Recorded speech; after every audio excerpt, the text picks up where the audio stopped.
3 kilogram മാത്രം. വ്യാപ്തി 14 centimetre. ഇതൊക്കെ നൽകിയവനേക്കാൾ നമ്മെ സ്നേഹിക്കുന്ന മറ്റാരെങ്കിലുമുണ്ടോ? ഹൃദയം 1 മിനിറ്റിൽ 70 തവണ മിടിക്കുന്നു. അപ്പോൾ ഒരു ദിനം 1,00,000 തവണ. ഇത് മാതാവിന്റെ ഗർഭപാത്രം മുതൽ മിടിച്ചുകൊണ്ടേയിരിക്കുന്നു.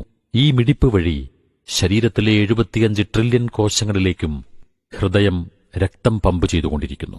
60 വയസ്സുവരെ ഒരു വ്യക്തിക്ക് ജീവിക്കാൻ ഏകദേശം 10,000 ഓയിൽ ടാങ്കറുകളിൽ വഹിക്കപ്പെടുന്ന രക്തം വേണം. ആരാണിതിന്റെ ഉടമസ്ഥൻ? ആ രക്ഷിതാവിനോട് നമുക്ക് കടപ്പാടില്ലേ? പക്ഷേ അത് നാം നിർവഹിക്കുന്നുണ്ടോ? രക്തക്കുഴലുകൾ. ഒരു മനുഷ്യ ശരീരത്തിലെ രക്തക്കുഴലുകളുടെ നീളം 96,560 കിലോമീറ്റർ.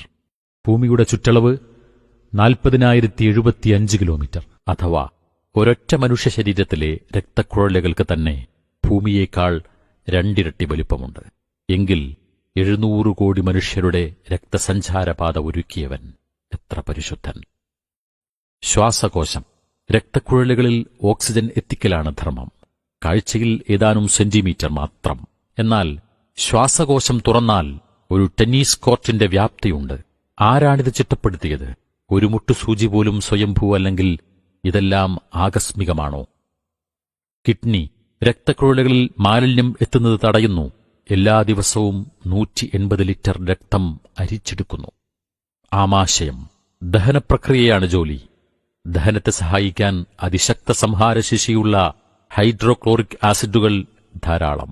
ഈ ആസിഡുകൾക്ക് ഒരു ബ്ലേഡിനെപ്പോലും നശിപ്പിക്കാൻ കഴിയും. എന്നാൽ ആമാശയം ഇതിൽ നിന്നും സംരക്ഷിക്കപ്പെടുന്നു. കാരണം ഓരോ 3 ദിവസത്തിലും ഒരു പ്രത്യേക പാട പുതുതായി നിർമ്മിക്കപ്പെട്ടുകൊണ്ടിരിക്കുന്നു. ഒരു വ്യക്തിക്ക് തന്നെ അയാളുടെ ആയുസ്സിൽ എത്ര പാടകൾ പണിയണം? കോടിക്കണക്കിന് മനുഷ്യർക്ക് ഓരോ ദിവസവും ഇത് ചെയ്തു കൊടുക്കുന്ന ആ സംരക്ഷകൻ പോരെ നമുക്ക്? ആ രക്ഷകൻ എത്ര പരിശുദ്ധനാണ്! DNA. ഏറ്റവും വലിയ വിവരശേഖരണി. മനുഷ്യ ശരീരത്തിൽ കോടിക്കണക്കിന് കോശങ്ങൾ. ഓരോ കോശത്തിലും ഒരു DNA.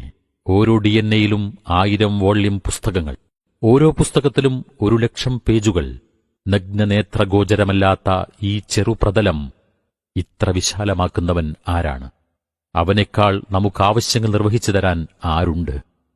സുഹൃത്തേ, താങ്കൾ ഈ ഭൂമിയിൽ നിലനിൽക്കാൻ ഓരോ നിമിഷവും കോടിക്കണക്കിന് രാസപ്രവർത്തനങ്ങൾ താങ്കളുടെ ശരീരത്തിൽ നടന്നുകൊണ്ടിരിക്കണം. ഇതിന്റെയെല്ലാം ഉടമസ്ഥനാരാണ്? ആ സൃഷ്ടാവിന് അറബിയിൽ പറയുന്ന പേരാണ് അല്ലാഹു. ഏകനാണവൻ, പിതാവല്ല, പുത്രനല്ല. അവനു തുല്യനായി ആരുമില്ല. അറിവിനും കഴിവിനും പരിധിയുമില്ല. ഉറക്കവും മയക്കവുമില്ല. ജനനമില്ല, മരണമില്ല. പ്രതിമയും രൂപവുമില്ല.